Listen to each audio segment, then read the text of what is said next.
So, Kingdom Hearts 3 DLC Remind is just around the corner. No, you can wait. So, I think it's a great time to discuss the franchise. Kingdom Hearts is near and dear to my heart, and it's a lot of the reason that I like JRPGs and trashy weeb games. But Kingdom Hearts appeals more to a Western audience because of its association with Disney. But does Disney actually help Kingdom Hearts? Or does it drag it down into the depths where Home on the Range is? Well, to figure this out, I'm going to be discussing the 3 mainline Kingdom Hearts games. And no, I'm not going to be discussing the 6+ side games, because I don't have time. But first, this desk is boring. Spicing up my desk.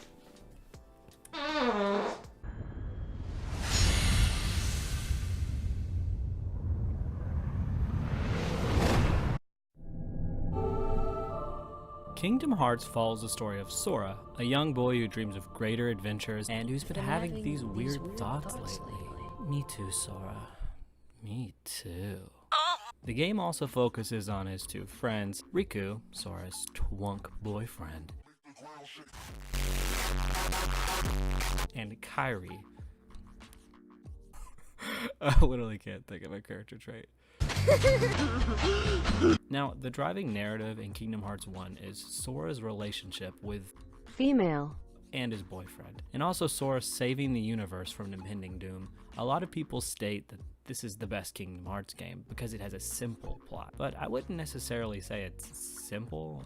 I'd instead use the word cohesive. Almost every element in this story works towards a greater whole. I still don't think this game is some Shakespearean masterpiece, but everything works towards the driving narrative and helps to build the characters at the center of it. Let's look at the world so I can explain what I mean. Kingdom Hearts 1 consists of 13 different worlds, 4 of which are original Kingdom Hearts worlds, while the rest are based on Disney properties. The first significant world after Destiny Islands is Traverse Town. Traverse Town? Traverse Town.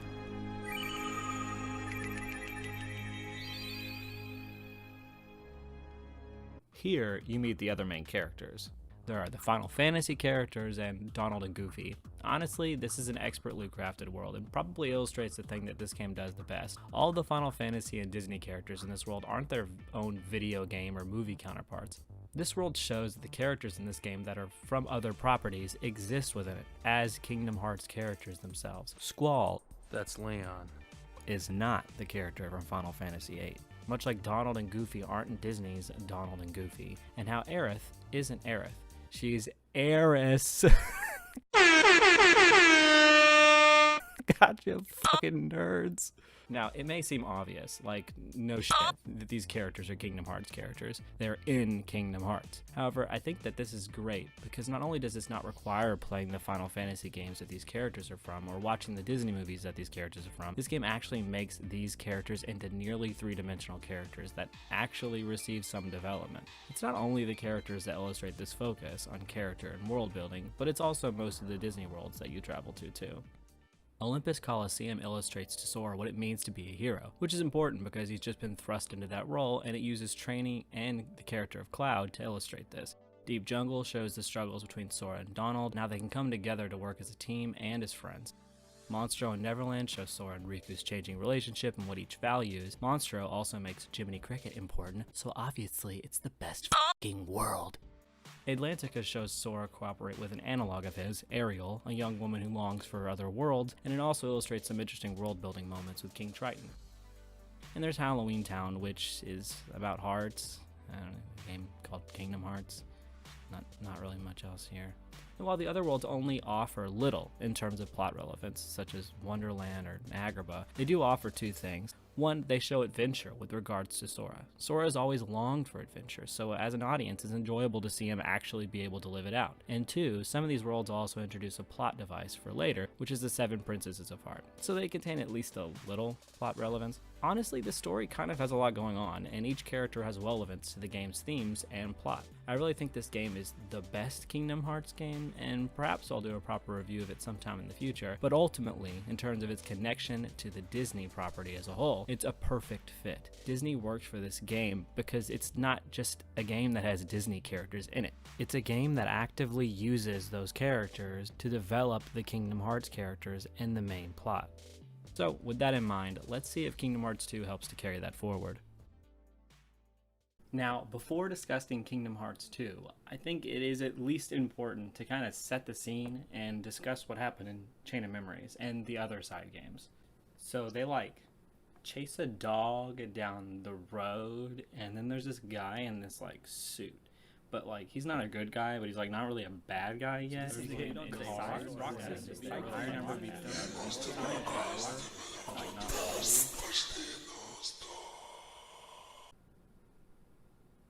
Oh my god.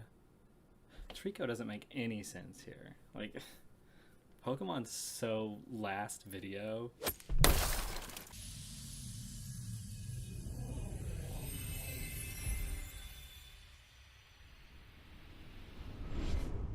Kingdom Hearts 2 is the story of Kingdom Hearts 1, but turned up to a fucking million. Sora is still looking for his friends, and there's still universe saving in the picture, but with an added spice of anime boys and more belts than you could shake a Kyrie at. Kingdom Hearts 2 starts with a new character in a new location with no Disney characters. To me, that's pretty brave. The game takes its time to really do this contained character piece that sets up the rest of the game. Much like Kingdom Hearts 1, it puts its story first, and it starts small. There's an excellent video about why this opening is so great, which I'll link in the description. But what I want to focus on is this. No Disney characters, character focused, and it's small scale. Kingdom Hearts 2 contains 13 main worlds and 2 optional worlds. These can be divided up as 3 Kingdom Hearts worlds and 12 Disney worlds. However, the game's pacing looks like this instead. Instead of the approaching Kingdom Hearts 1 of completing a world and just being done with it, this game takes a more balanced approach by making it mandatory to return to these worlds once. I say this is balanced because it allows for the Disney and Kingdom Hearts elements to get their turn, but it's not really balanced when you look at the story. The first time you go to these worlds, it's mostly just repeating the Disney plots, and the characters are kind of just there. Before the second half of the game, the only Disney worlds that actually matter in regards to the main plot are Space Paranoids, Disney Castle, and Timeless River. Disney Castle and Timeless River matter because of Maleficent's plot, but that's pretty much it, and there aren't really characters in those worlds that interact with Sora in a meaningful way that aren't Maleficent and Pete. Space Paranoids matters because of Tron's connection with Ansem. No, not that one. That's not Ansem. That's not even a Kingdom Hearts character. That one, I think. Honestly, I don't even know. Basically, the only reason Sora goes to these worlds is to strictly find gates that lead him to other worlds. So they kind of just feel like a side trip in terms of the main plot. But with this game returning to Hollow Bastion over and over, the main plot really opens up often, and the hub world helps to define this and becomes, I think, the central part of Kingdom Hearts 2. Only 6 of the worlds are returning worlds from Kingdom Hearts 1. However, even the new worlds try and integrate themselves into the plot of Kingdom Hearts 1. Even though most of the worlds don't connect to the larger plot or develop our characters, they at least mention Kingdom Hearts 1. Mushu acknowledges he helped in Kingdom Hearts 1 as a summon, and same with Beast, same with Simba. Donald and Goofy know about the Disney Castle characters, etc. The plot acknowledges one whenever it can, and it feels like a sequel to it. However, this doesn't change the fact that the Disney elements in this game feel tacked on. The only Disney elements in this game that feel thoroughly Kingdom Hearts are Mickey, Donald, and Goofy. But besides that, the rest just feel like they're there, and they're just getting in the way of the Kingdom Hearts plot. But the beginning, middle, and end of this game really save it. So I can't mark this game down too much plot-wise for its Disney elements, even though they do feel tacked on. Now, let's see how Kingdom Hearts 3 compares. It's review time! So, Kingdom Hearts 1 and Disney. Kingdom Hearts 1 was cohesive. It used Disney characters in order to push forward its main characters and its plot. Kingdom Hearts 2? Less so. Kingdom Hearts 2 focuses more on its Kingdom Hearts characters and doesn't really use its Disney characters to any great effect. I mean, sure, they're there and they do things, but it's not great. Kingdom Hearts 1. It's an S. Kingdom Hearts 2. It's a B+. Yeah. Try better next time. So, Kingdom Hearts 3. How is that one? It's not good.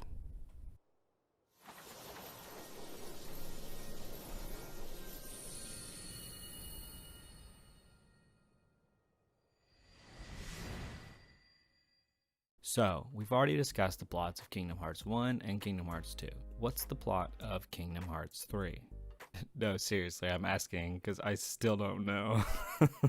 So, while Kingdom Hearts 1 and 2 had Sora hopping to worlds to either close them from the darkness or to open new pathways, this game offers up the premise that Sora must journey to these worlds to learn the power of waking. Unlike in Kingdom Hearts 1 or 2, this game doesn't open with a Kingdom Hearts-centered world. It opens with Olympus Coliseum, which on its face isn't necessarily a bad idea, but it means that this game doesn't have a world to really get its bearings. It basically says, you need to learn the power of waking, and then you're immediately thrust into a Disney world. And if you're wondering, well, what's the power of waking? I don't know, it doesn't seem like even Kingdom Hearts knows. But honestly, it doesn't matter, because while Sora's quest may be to learn the power of waking by traveling through these worlds, he doesn't at all. He doesn't even learn bits and pieces of the power of waking. He learns it all at the very end of the game, so it doesn't really matter that he's traveling to these worlds, and even the characters don't know why they're there. Why do you think we came here? Got me, Donald. Kingdom Hearts 3 has 9 worlds, with 1 being optional. 5 of those worlds are new. However, unlike Kingdom Hearts 2, there's no connective tissue to these worlds to link the rest of the games. They're kind of just there, and Sora doesn't really get to connect with these people. Unlike in Kingdom Hearts 2, when they retold Disney plots, Sora doesn't have an active role to play in most of these stories. Take Arendelle and the Caribbean as examples. Sora shows up, is pushed into side activities, then pops up for some battle at the end. So get this shit. Sora pops into Arendelle, meets Elsa for 5 seconds, then the rest of the world it's him falling off the cliff a million fucking times. The Caribbean isn't much better, to be completely honest. Sora shows up, meets Jack, but then goes off and plays with a fake version of Jack the entire world until the very end, where he shows up and starts to affect the main Disney plot. Now, if you've never seen these films, you're going to be really confused. Sora being in these worlds does not feel natural, and he really doesn't have a significant role to play in the plot besides, whack this guy with your big ass key. The one world that has an interesting story is the first, Olympus Coliseum, in which Sora has to deal with the fact that he's weaker now due to him being lost to the darkness in the 3D game. But we're not really given time to dwell on any of that. We've got Disney stuff to do. Look how you can ride on Goofy's shield. Whoa! Every Kingdom Hearts element is pushed back. King Mickey and Riku in the Dark Realm? Damn, they forgot their luggage, gotta go back. Axel and Cardboard training in the hyperbolic time chamber? Nah, that's boring. Go back to Sora and a toy mech. Woo! Everything in this game screams that it's fast paced and that it has a lot to cover. No small scale starting Kingdom Hearts world and no hub world to return to. This honestly wouldn't be that big of a deal if this game did cover a lot. The game decides to not cover any of these things until the last minute, where they just use their Kingdom Hearts checklist so that they can hurry that dumb shit up. Now, I know some of you are saying, well, no, between worlds, there are Kingdom Hearts cutscenes. And while that may be true, the cutscenes don't really solve or add anything to the plot. Everything feels like pointless exposition in which the characters have to tell us, oh, wait, we can bring Roxas back. Or, We need to save Aqua. none of them really offer anything new to Kingdom Hearts. Even the villains kind of just feel like they're sitting on their hands in this game. They appear in the Disney worlds, but they aren't really providing anything or antagonizing. They're either looking for backups in case Sora just doesn't want to come out and play, or they're just there to tell Sora, you a bitch, then leave. The story has no clue what to do with the organization until the very end. And the main reason that's a problem is that the plot has left it up to the heroes to show up to them. This results in absolutely zero stakes at all times, and even further affects the narrative drive. This is basically a vacation up until the very end. What game does that sound like? You could literally cut out the entire game up until the party returns to Destiny Islands and nothing would change. Like literally nothing. I absolutely can't understand how people say, "Though this is just like every other Kingdom Hearts game." What, because it has Disney World? I'm not joking here. I honestly think that this is the worst paced and plotted story in a game that I've ever seen, and it definitely is for a AAA title. So if Kingdom Hearts 1 is a cohesive mixture of Final Fantasy, Disney, and Kingdom Hearts 2 is more weighted towards the Kingdom Hearts elements, then this game course corrected so fucking hard that it crashed the ship and the Final Fantasy characters flew out and around. Honestly, the game feels embarrassed about its Kingdom Hearts elements. I'm not sure who to blame.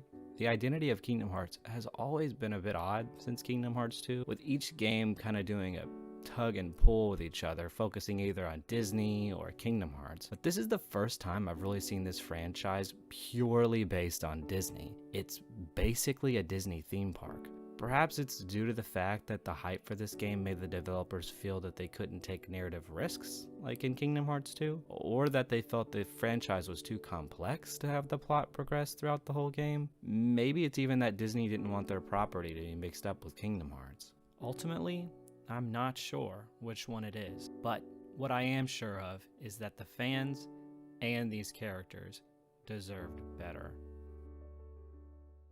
Phew. That's a load off my mind. What do you think, Demon?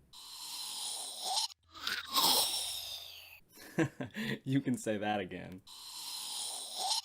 No, I didn't. You don't have to say it again. So, the question is now yours. Do you think that Disney is holding Kingdom Hearts down, or do you think that the Disney aspects are actually the best parts of the game, and that the Kingdom Hearts stuff is just a jumbled shitty mess? Let me know in the comments below. And if you liked it, you can subscribe. You can also like it. You can also dislike it. Don't do that. You don't want to do that. Don't do that. Don't do that. And you can also hit that bell. Still not sure what that does. I don't know if does it ring? Try it out. Hit it. Also, you can check out my first video. Yeah. Right, yeah. Until next time, thanks for watching. Anyway. Alright. Thanks, everybody. Thanks. Alright. We can go.